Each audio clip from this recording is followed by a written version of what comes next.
आज आपण फणसाची चमचमीत अशी भाजी बघणार आहोत. खूप भन्नाट लागते. तुम्ही नक्की करून बघा.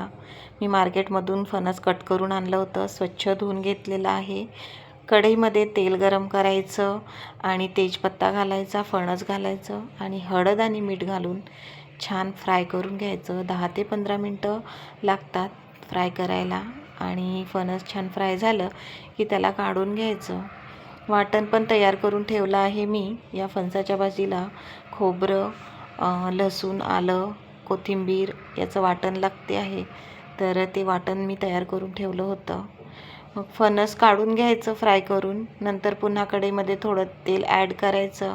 त्यामध्ये कांदे बारीक चिरून घालायचे. कांदे थोडे मऊ झाले की त्यामध्ये जे मी वाटण तयार केलं होतं, आलं, लसूण, अद्रक, हिरवी मिरची, कोथिंबीर, खोबरं वगैरे घालून ते वाटण घालून छान परतून घ्यायचं.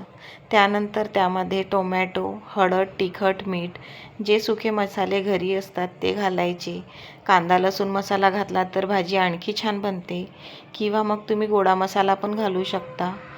आणि नंतर या मसाल्याला छान तर्री यायला पाहिजे म्हणून छान शिजू द्यायचं.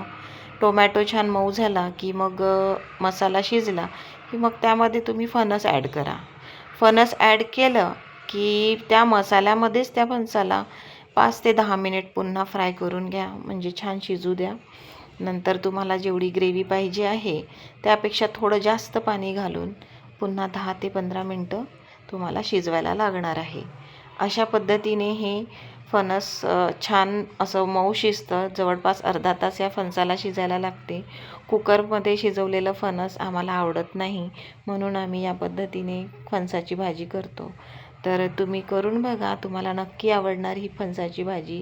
खूप भन्नाट लागते आणि चव तर खूपच भारी. तर ही रेसिपी तुम्हाला आवडली असेल तर लाईक करा, चॅनलला सबस्क्राईब करा. थँक्यू.